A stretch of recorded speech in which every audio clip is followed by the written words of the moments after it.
मैं पाऊं विश्राम। मेरा हरि मुझे भजे, मैं पाऊं विश्राम। मुझको कहाँ ढूंढे रे बंदे, मैं तो तेरे पास में। मुझको कहाँ ढूंढे रे बंदे, मैं तो तेरे पास में।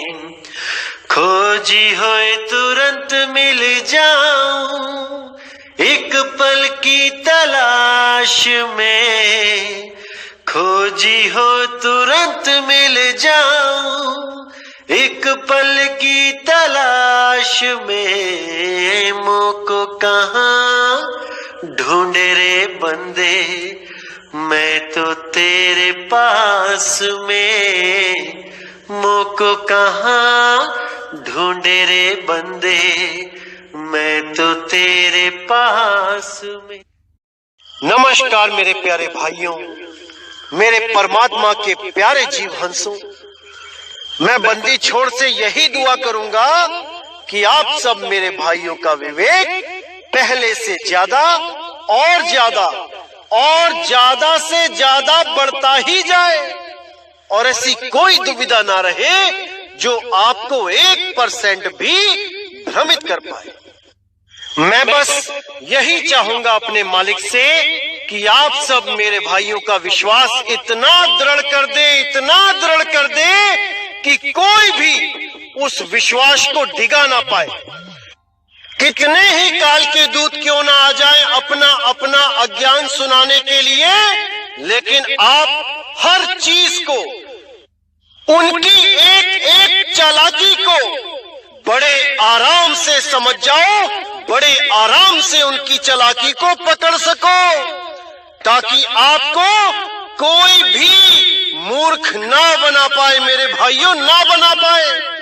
मैं मालिक से यही अरदास करूंगा, क्योंकि आपको पता है कि 2020 आने वाला है, और इस 2020 में हमारे खिलाफ इतने YouTube चैनल आएंगे, इतने YouTube चैनल आएंगे कि आप सोच भी नहीं सकते। हर जगह आपको केवल हमारे बारे में ही बताया जाएगा कि मदन पंथ ये है, मदन पंथ वो है, मदन पंथ यहाँ ध्यान लगवाता है, मदन पंथ वहां ध्यान लगवाता है। बस यही काम रह जाएगा सब काल के दूतों को 2020 में, क्योंकि काल भगवान को भी पता है कि अगर मदन पंथ की आंधी को अभी ना रोका गया तो इन सब के अज्ञान के तंबू उखाड़ दिए जाएंगे। इसीलिए ये पूरा जोर लगा रहे हैं कि मदन पंथ के खिलाफ ज्यादा से ज्यादा बोल के आप लोगों को भ्रमित किया जा सके। यहाँ तक कि ये लोग झूठी ऑडियो, झूठी वीडियो, झूठे स्क्रीनशॉट दिखाने से भी नहीं बाज आएंगे। ये साम दाम दंड भेद हर चीज लगा देंगे आपके ऊपर कि कैसे भी आपको भ्रमित किया जा सके। लेकिन मेरे भाई, ये आपने देखना है कि आपने अपने विवेक को जगा के रखना है कि उस विवेक को सुला देना है। हमने तो अपना काम कर दिया है। परमात्मा के इस मूल ज्ञान को, परमात्मा के इस दिव्य ज्ञान को आपको खोल खोल के समझा दिया गया है। अब आपका काम बचा है मेरे भाई कि इसको समझना है कि इस ज्ञान को नहीं समझना है। ये आपने देखना है।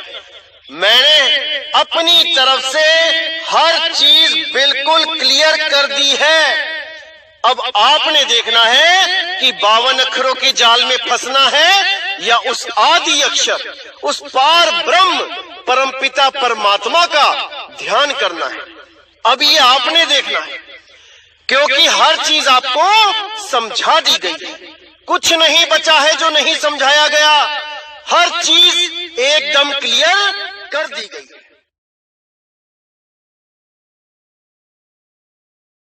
तो मेरे भाइयों, आज जो हम वाणी लेंगे वो श्री गुरु ग्रंथ साहब जी के अंग नंबर 1054 से लेंगे। बहुत प्यारी वाणी है, बहुत ही ज्यादा विवेक जागृत करने वाली वाणी है। इसको अच्छी तरह समझना है मेरे भाइयों। तो क्या कहती है वाणी? पूरे सतगुरु सोजी पाई, एको नाम मन वसाई। नाम जपीते नाम त्याई, महल पाई गुण गाहा है।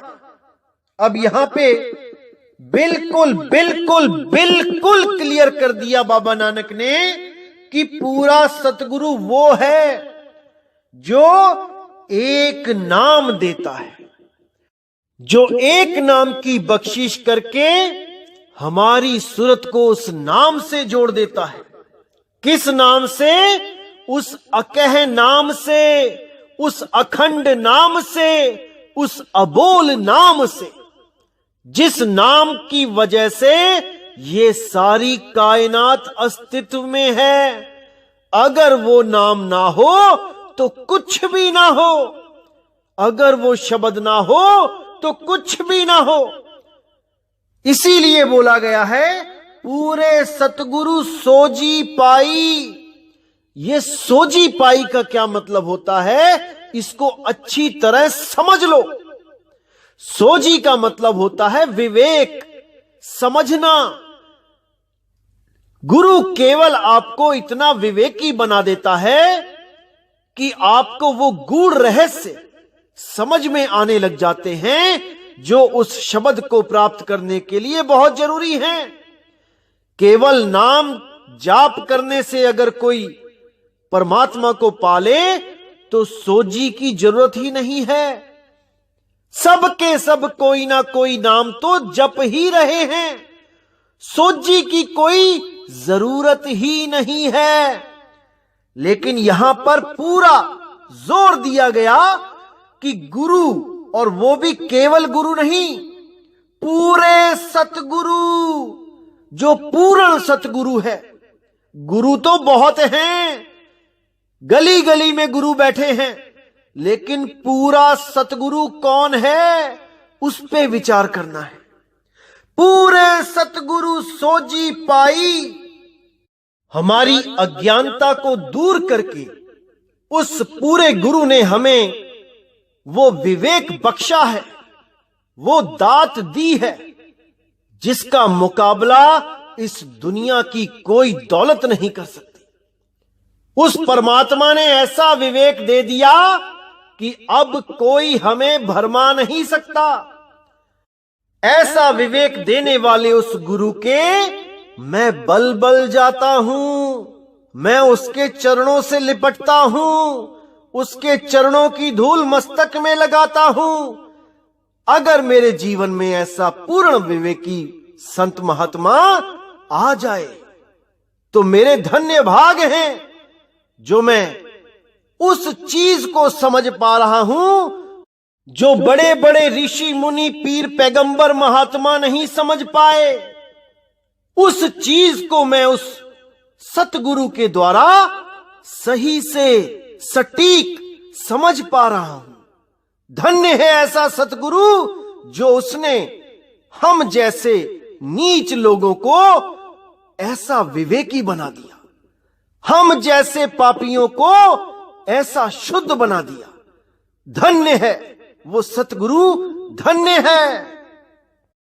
तो आगे कहते हैं, नाम जपीते नाम त्याई, महल पाई गुण गाहा है।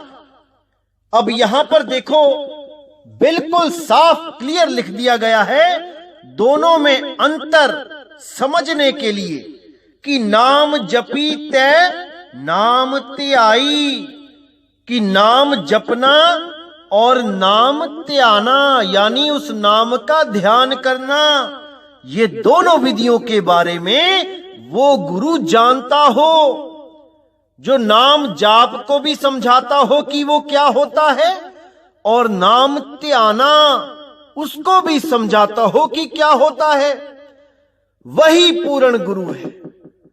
इसीलिए बोला, जिन्हीं नाम त्याया और गए मसक्कत काल, नानक ते मुख उजले केती छूटी नाल। कि वो सतगुरु केवल नाम जपवाता नहीं है कि राम राम करवा दिया, कि अल्लाह अल्लाह करवा दिया, कि वाहे गुरु करवा दिया। नहीं मेरे भाई, वो सतगुरु नाम को ध्याता है और उसको ध्यान करने की ही विधि बताता है। जब उस नाम को ध्याने की विधि आप जान जाते हो, तब वो भक्ति शुरू हो जाती है मेरे भाई, जिसको सार भक्ति बोला गया है, जिसको सत्य भक्ति बोला गया है। क्योंकि उसमें असत्य कुछ भी नहीं होता, उसमें नकली कुछ भी नहीं होता। नकली क्या होता है? ये जितने भी नाम हैं, ये जितने भी अक्षरों के नाम हैं, ये सब नकली नाम हैं, नकली। ये इंसानों के द्वारा बनाए गए हैं। इसीलिए बोला गया, कीर्तम नाम कथे तेरे जिहिबा, सत्य नाम तेरा परापुर बला। कि जितने भी नाम जीवा से बोले जाते हैं, जितनी भी प्रेयर, जितनी भी प्रार्थनाएं इस जीवा से बोल के की जाती हैं, वो सब मैन मेड हैं, वो सब इंसानों के द्वारा बनाई गई हैं।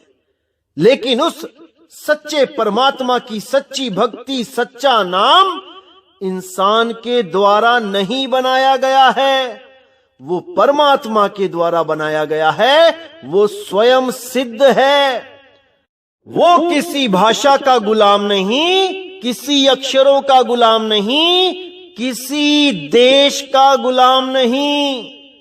वो तो सर्व निरंतर एको सोई, वो इस सिद्धांत पे रहता है। वो एक, वो सब में रमता है, वो एक हर घट में रमता है।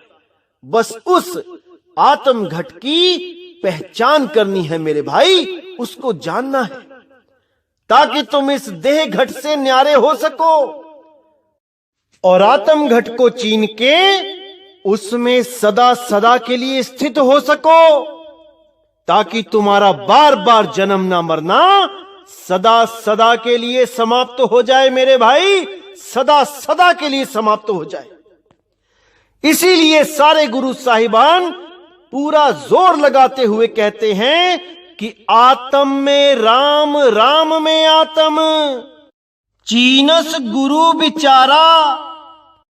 कि अगर तुम उस राम को ढूंढना चाहते हो तो अपनी आत्मा में ढूंढो, उस आत्म घट का भेद प्राप्त करो और अपनी सारी सूरत को उस आत्मा में लगा दो, जिसके लिए गीता में बोला गया अध्याय 3 के श्लोक 17 और 18 में कि हे अर्जुन, जो भी उस आत्म ज्ञान को प्राप्त करने के लिए तत्पर हो जाता है, जो भी उस आत्म ज्ञान को प्राप्त करने के लिए कदम उठा देता है, उसके लिए बाकी धार्मिक गतिविधियों को करने का कोई मतलब नहीं रह जाता। कोई मंत्र नहीं, कोई तंत्र नहीं, कोई पूजा पाठ नहीं, कोई मंत्र साधना नहीं, कोई यज्ञ नहीं, कुछ नहीं, कोई जप तप व्रत नित्य नेम कुछ भी नहीं। केवल और केवल अपनी आत्मा में स्थित हो जाना है। और अगर ये बताने वाला कोई गुरु आपको मिल जाए तो मेरे भाई तन मन धन उस पर वार दो, क्योंकि वही एक पूरे जहान में ऐसा शख्स है जो आपको इस जन्म मरण से निकाल सकता है। आप भले यहां पे बड़े से बड़े मिनिस्टर, बिजनेसमैन, डॉक्टर, इंजीनियर बन जाओ, साइंटिस्ट बन जाओ, लेकिन इस प्रकृति के नियम से बाहर नहीं जा सकते। आपको बार बार जन्मना और मरना पड़ेगा ही पड़ेगा। लेकिन अगर ऐसा भेदी सतगुरु आपके जीवन में आ जाए जो आपकी सूरत को इस तन से हटा के उस आत्मा में लगा दे, तो मेरे भाई जैसे आत्मा का ये प्रकृति कुछ नहीं बिगाड़ सकती। ऐसे ही आपको उस आत्मा में स्थित हो जाने के बाद ये जन्म और मरण में नहीं डाल सकती। इसको अच्छी तरह समझ लो। जब तक आपको आत्मज्ञान नहीं हो गया, आप ब्रह्म ज्ञान में ही रहोगे, और ब्रह्म ज्ञान में रहोगे तो जीव अवस्था में आना ही पड़ेगा, क्योंकि ब्रह्म ही बार बार शरीर धारण करके जीव संज्ञा को प्राप्त होता है, और जीव ही बार बार भक्ति करके ब्रह्म को प्राप्त करता है। ये दोनों आते जाते रहते हैं। इसीलिए कृष्ण जी ने गीता में अर्जुन को बोला, हे अर्जुन, तेरे और मेरे अनेकों जन्म हो चुके हैं, तू भूल चुका है, पर मैं सब जानता हूं, क्योंकि मैं ब्रह्म अवस्था को प्राप्त हूं और तुम एक जीव अवस्था के प्राणी हो। लेकिन हम दोनों ही जन्म मरण से मुक्त नहीं है, नहीं है, नहीं है। इसीलिए कबीर साहब बोलते हैं, आत्म ज्ञान बिना नर भटके, कभी मथुरा कभी काशी, जल में मीन प्यासी, मोहे देखत आवे हासी।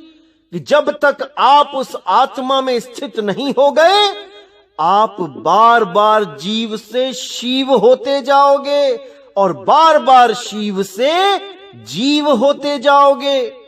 मुक्ति नहीं मिलेगी मेरे भाई, नहीं मिलेगी। जब तक आप जीव से सीधा पीव अवस्था को नहीं पहुंचे, तब तक आपको मुक्त करने वाला कोई नहीं, कोई नहीं। इसीलिए उस सतगुरु के बल बल जाओ जो आपको जीव अवस्था से सीधे आत्म अवस्था तक पहुंचाने की बात करता है। ब्रह्म अवस्था में नहीं जाना है, इस इंगला पिंगला सुषमना में नहीं जाना है। समझ जाओ मेरे भाइयों, इसको समझ जाओ। इसीलिए कबीर साहब ने बोला, जीव शिव सब प्रगटे, वै ठाकुर सब दास, कबीर और जाने नहीं, एक राम नाम की आस। अब कितना साफ क्लियर कर दिया साहिब ने कि जीव शिव सब प्रगटे। ये जीव भी प्रकट होता है, ये शिव भी प्रकट होता है, ये ब्रह्म भी प्रकट होता है और जीव भी प्रकट होता है। वह ठाकुर सबदास, जो ब्रह्म अवस्था में पहुंच गया वो तो मालिक बन जाता है तीन लोक का, और बाकी जितने होते हैं वो दास कहलाते हैं। लेकिन इन दोनों में से मैं किसी को नहीं जानता, कबीर और जाने नहीं, एक राम नाम की आस। वो मेरा राम, वो इन दोनों से न्यारा है, वो इन दोनों से भिन्न है। उसको अगर जान लिया तो जीव और शिव इन दोनों से छुटकारा हो जाएगा मेरे भाइयों, समझ जाओ इसको। अगर आप इससे छुटकारा नहीं ले पाए तो आपको बार बार इसी मृत्यु लोक में जन्म लेना पड़ेगा, बार बार इस मिट्टी की देह में आना पड़ेगा, बार बार इस जन्म और मरण का महादुख उठाना पड़ेगा। अच्छी तरह समझ लो मेरे भाई। तो आगे कहते हैं, सेवक सेवही मन हुकुम अपारा, मन मुख हुक्म न जान ही सारा। हुक्म मन ने हुक्म वड्याई, हुक्म बेपरवाह है। यानी जो सेवक है वो उस सार को जानता है, उस हुक्म को पहचानता है।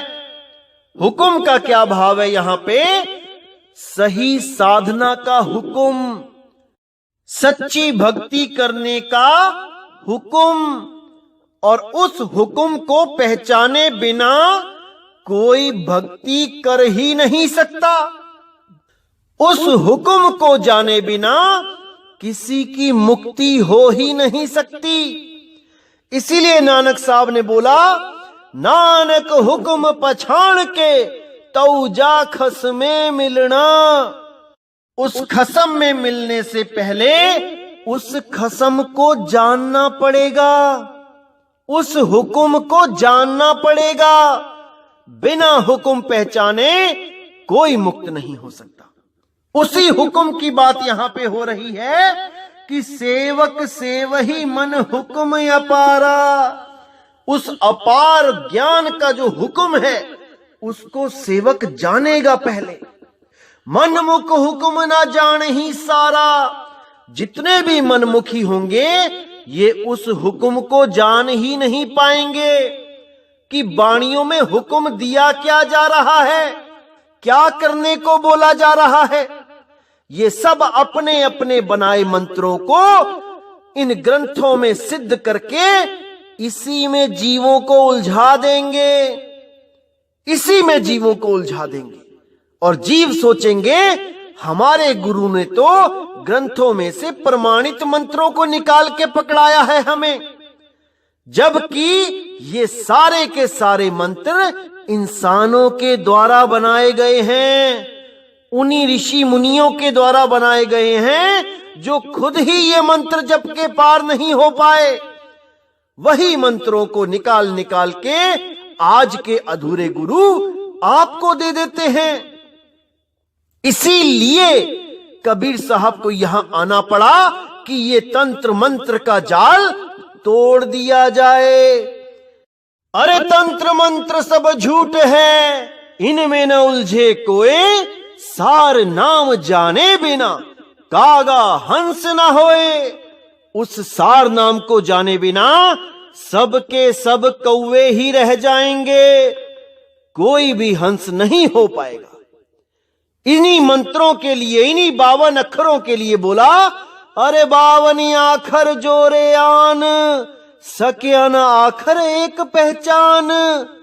उस एक अक्षर को, उस एक नाम को, उस एक अडोल अबोल नाम को कोई नहीं जान पाया।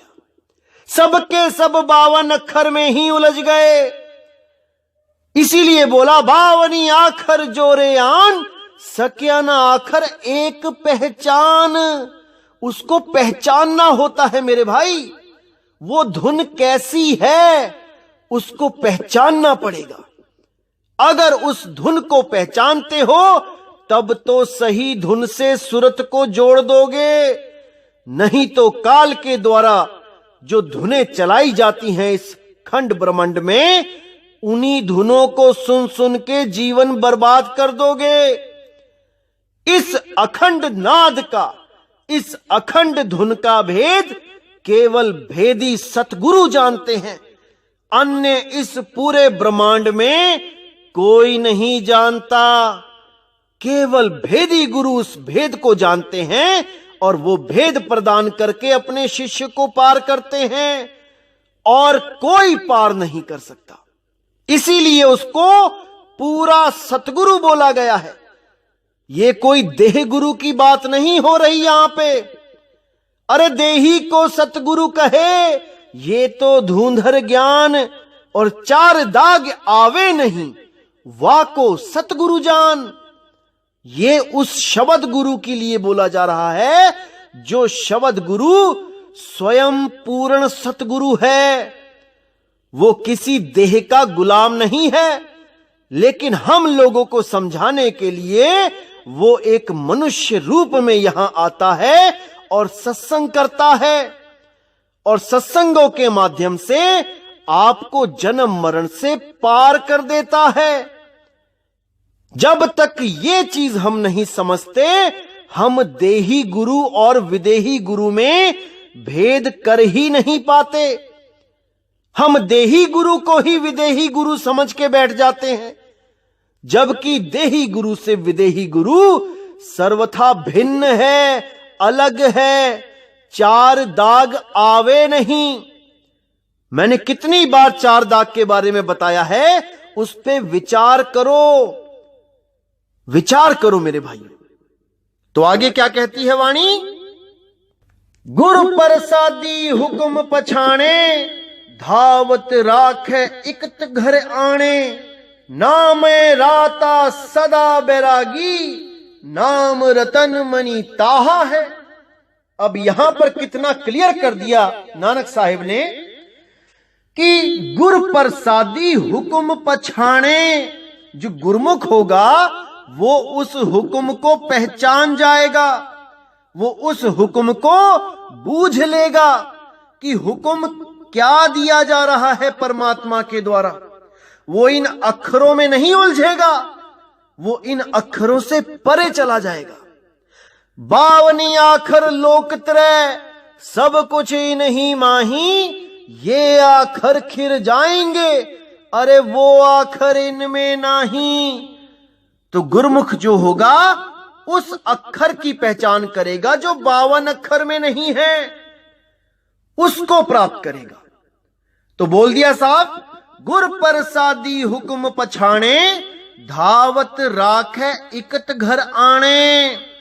धावत राखे, जो दौड़ रहा है, धावत यानी भागना। जो सुरती तन में मन में संसार में भाग रही है, उसको इकत घर आणे, उसको अपने असली निज घर में वो लेके आएगा। कैसे लेके आएगा? नामे राता सदा बैरागी, नाम रतन मणि ताहा है। नामे राता, राता मतलब होता है रत जाना, एक स्थान पे रत जाना, इसी को निरत बोला गया है। सूरत को निरत करना है, यानी भागती हुई सूरत को एक स्थान पे रत यानी कि समा जाना है, रुक जाना है, ठहर जाना है, रम जाना है। जब नामे राता यानी उस नाम में ये रत जाएगी, ये ठहर जाएगी, तो वो पूर्ण बैरागी हो जाएगी।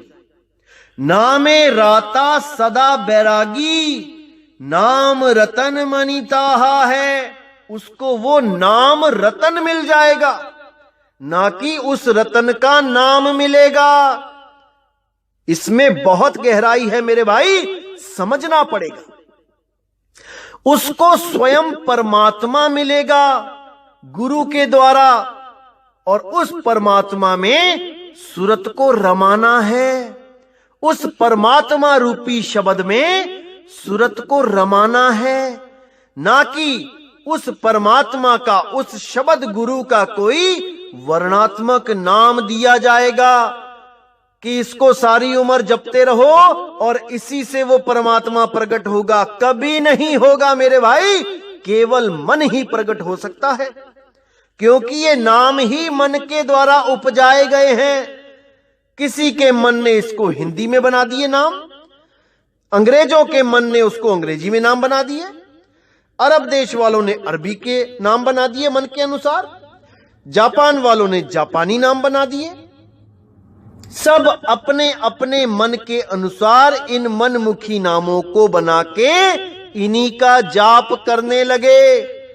इसीलिए ये मन के दायरे से बाहर नहीं हो पाए, बार बार जन्मना मरना पड़ा। इसी के लिए साहिब ने बोला, एक दो छोड़ो, कोटि नाम संसार में, करोड़ों नाम संसार में है, कोटि नाम संसार में, इनसे मुक्ति ना होए। गुप्त नाम सतपुरुष का, वो बूझे बिरला कोई। उसको कोई बूझेगा बिरला, कोई बिरला ही हंस बूझेगा, नहीं तो सब के सब अविवेकी लोग नाम जप जप के अपना अनमोल जीवन बर्बाद कर जाते हैं। और परमात्मा के नाम पे उनको क्या मिलता है? केवल ज्योत स्वरूपी मन, जो उनके गुरुओं का चेहरा धारण करके आ जाता है और उन लोगों को भ्रमित कर देता है।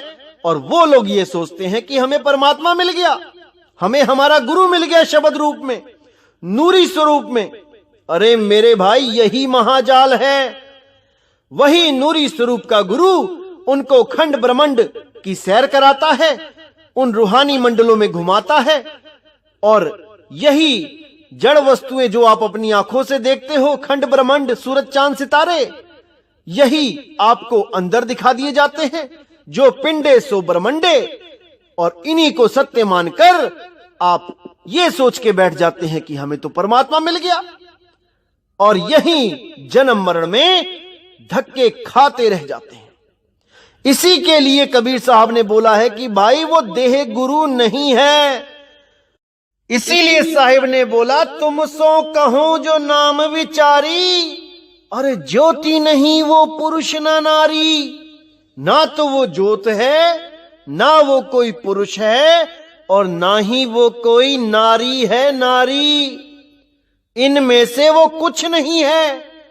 वो तो एक अखंड नाम है, अखंड धुन है, अबोल नाम है, अडोल नाम है।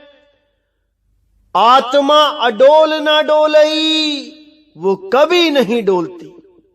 उसी को प्राप्त करना है मेरे भाई। उसको प्राप्त करके ही आप परमात्म पद को प्राप्त कर सकते हो। जब लग नहीं चीनोगे आत्म, तब तक ना मिली है परमात्म। पहले आपको आत्म स्वरूप में आना ही होगा, तभी आप परमात्म स्वरूप तक पहुंच सकते हो, अन्यथा कदापि नहीं। तो आगे कहते हैं, सब जग मही वर्तै एको सोई, गुर पर सादी प्रगट होई। सबद सलाही सेजन निर्मल, निज घर वासा ताहा है। सदा भगत तेरी सरनाई, अगम अगोचर कीमत पाई। ज्यों तित भाव ही त्यों तू राखही, गुरमुख नाम ध्याया है। सदा सदा तेरे गुण गावा, साचे साहिब तेरे मन भावा।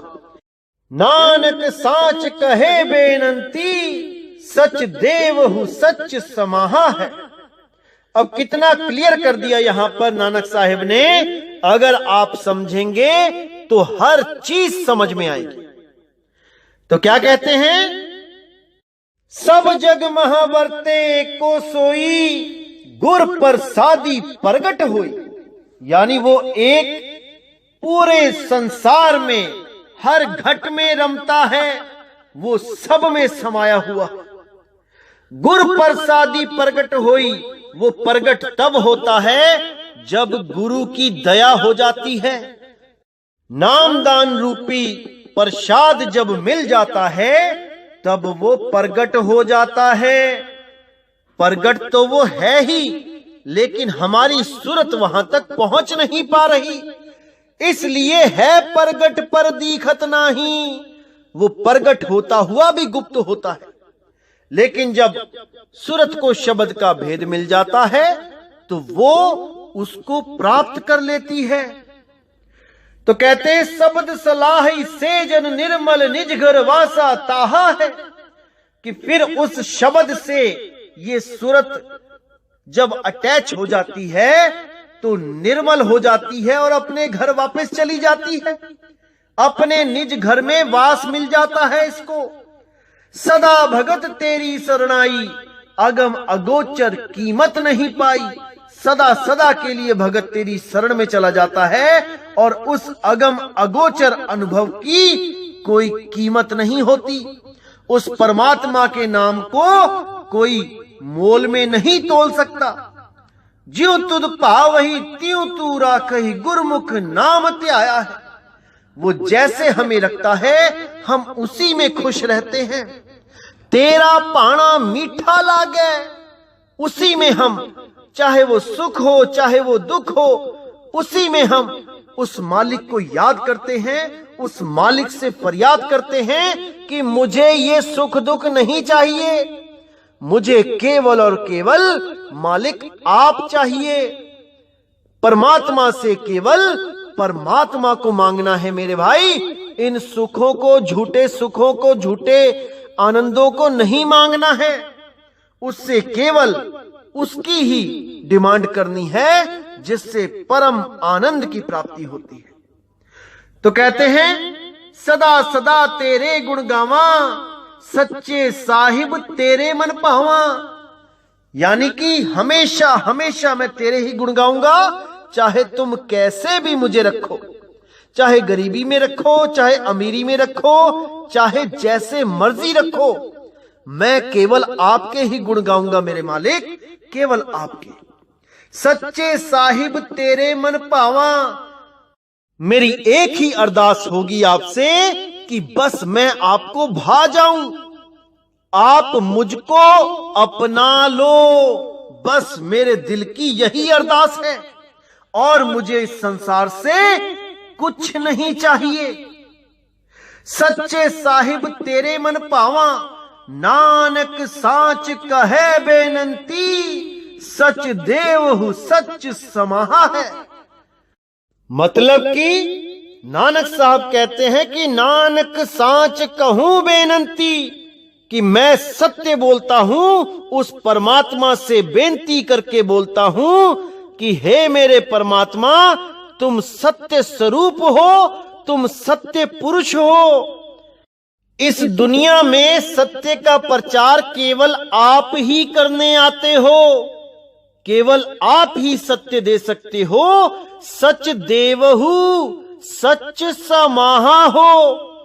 आपने मुझे सच दिया तभी मैं सत्य में समाया, अन्यथा मैं नहीं समा सकता था।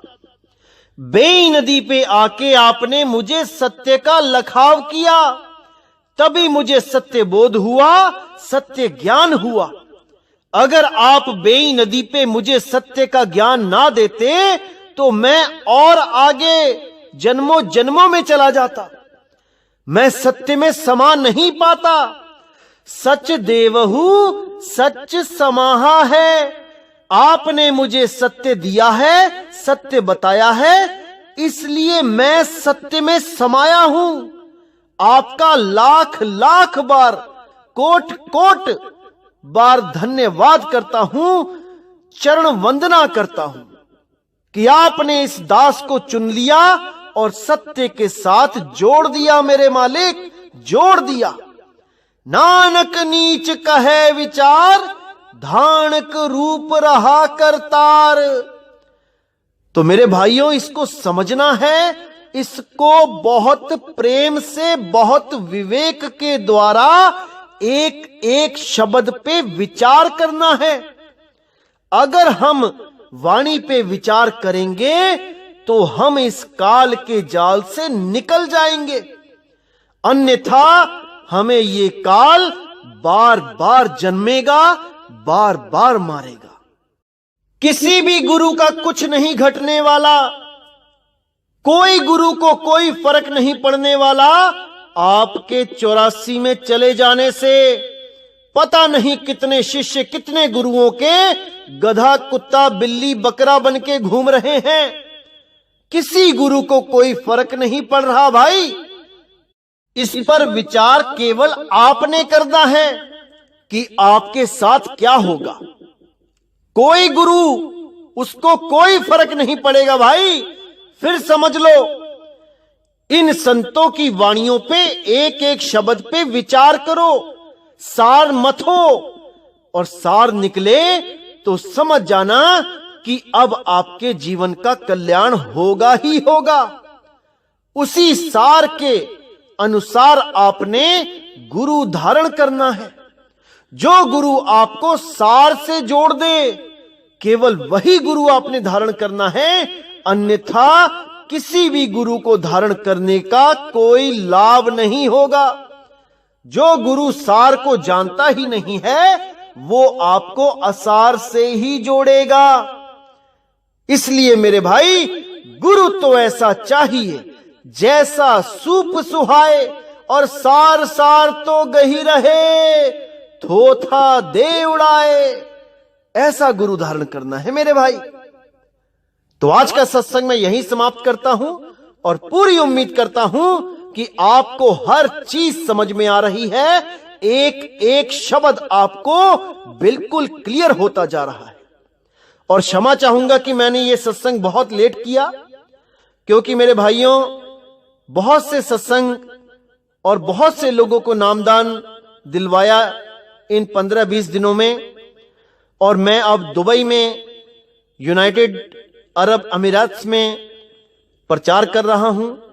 मालिक की दया से बहुत ही परमात्मा के प्रेमी जीव हंस मिल रहे हैं और वो दिन दूर नहीं है जब हर